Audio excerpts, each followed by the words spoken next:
Has this ever happened to you?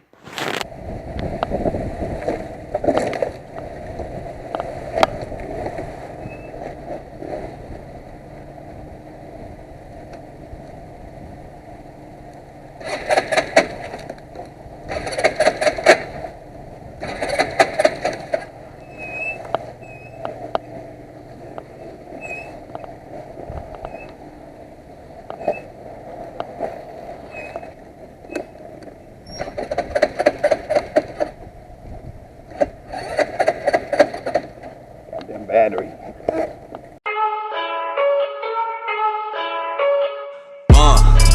Yeah, I confess, Father, I confess, 'cause I've been living. Welcome back to the channel, everybody. So nobody said owning a scooter would be easy, but to make it easier, I have some things on the table that I kind of want to cover that I feel are must-haves or would help you out in any situation where you don't have to take the bike in for service to pay somebody else to do it. Don't know if you know this or not, but scooter and motorcycle mechanics, most mechanics, get about $85 an hour. So to save a little money, and that's what I'm about, and getting a good deal on things, I just want to cover these items to see where you can save a lot of money and fix your own problems, so you won't spend a lot of money on mechanics. So let's go over some of these items. Alright, before I even start, I want to give a big old thank you to my 13 subscribers and everyone who has viewed my videos. I appreciate it greatly. Alright, so enough of the sappy stuff and let's get to work. The first thing that you want to do when you get your bike is it comes with a tool kit. The tool kit you can pretty much either destroy, throw in a lake, choose to dispose of it the way you want, and you want quality tools.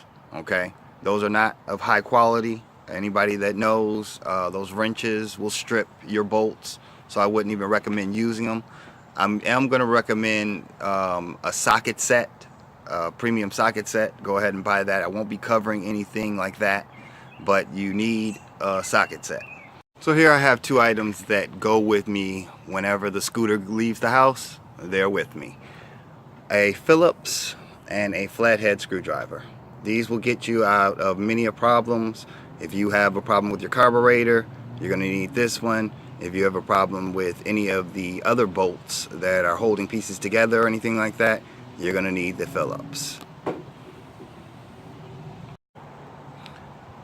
The next item that goes with me everywhere is this tire gauge. It is digital. It has a number of different categories that it goes through. From PSI is the one of choice, checking tire pressure. And this is good for when you're out on the road and you're not near a gas station, if you're having a problem with your tire, or if you're riding with a group and someone doesn't actually have a gauge. Now, not only is this the third item that I always take with me, but this is probably the most important of my whole list. This is the ZJ Chow emergency car battery jumper. It has 500 cold cranking amps, and it's using a 13,600 milliamp battery. It charges pretty fast. I'm not sure this particular item's available anymore, but there are numerous duplicates out there that you can find on Amazon or eBay. But you definitely want to get one of these. Now on to cover the items that won't travel with you. These items will stay in the garage or at your home. First one is stable. This is fuel stabilizer.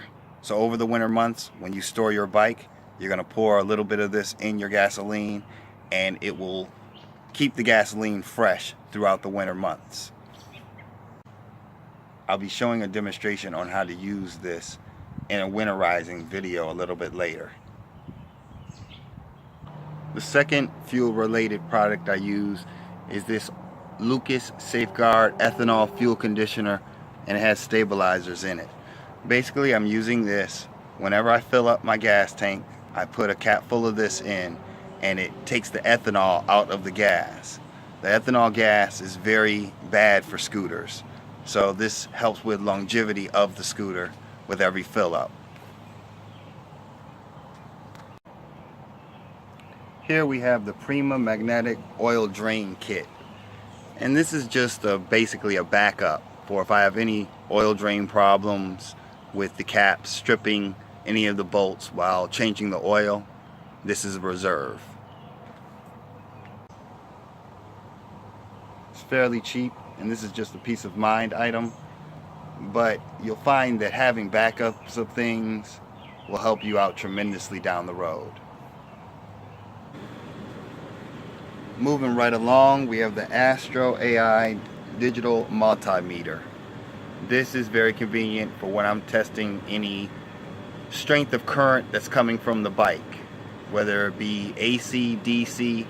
It'll pretty much measure anything, but I use it primarily to see the strength of my battery if I'm having an issue. I've also used it to measure the current from my starter, my coil, and my stator. So it definitely has multiple uses. Here we have a category of main jets and pilot jets. These are going to be used for tuning your carburetor. Over here, where the main jets, this package of 10 that I purchased included anywhere from 88 to 125, and then the pilot jets here, those included anywhere from 32 to 55, and those would be the different sizes. So when you're tuning your carburetor, you're putting these in and out to get the flow of gasoline and air fuel mixture perfect, but these are for the gasoline flow coming out of the carburetor.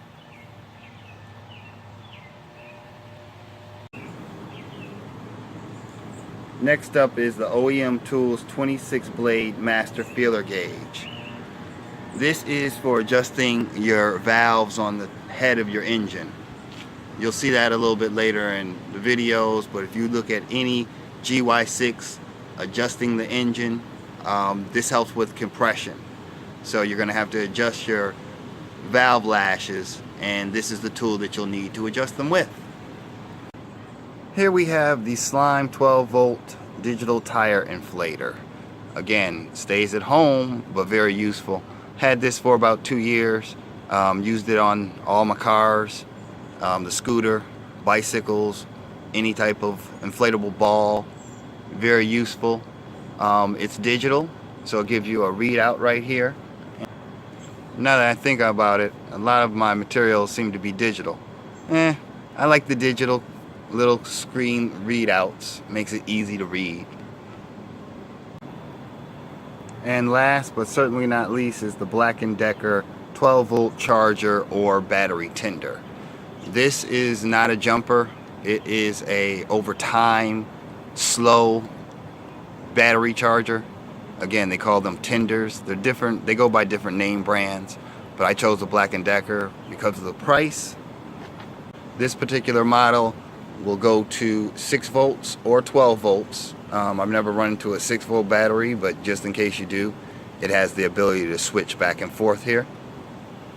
This is good for charging your battery up during the winter. So when you can't use it and you're leaving it in the garage over the course of the winter, you want to slap this on the battery and forget about it. It doesn't overcharge. It charges the battery to the top level, and then it ceases to charge anymore. It just keeps the battery topped off. But again, this is not a jumper or a quick charger. Alright, so that does it. That brings another Kachi Kids production to an end. Again, all the links for these products will be provided in my description. I want to again thank everybody for the views and the subscriptions. And you might want to comment, like, or subscribe, because we got a lot of big things planned. I'm working on a video now that I'll be posting very shortly that has something to do with Hope's engine. So stay tuned. Until then, see you guys next time.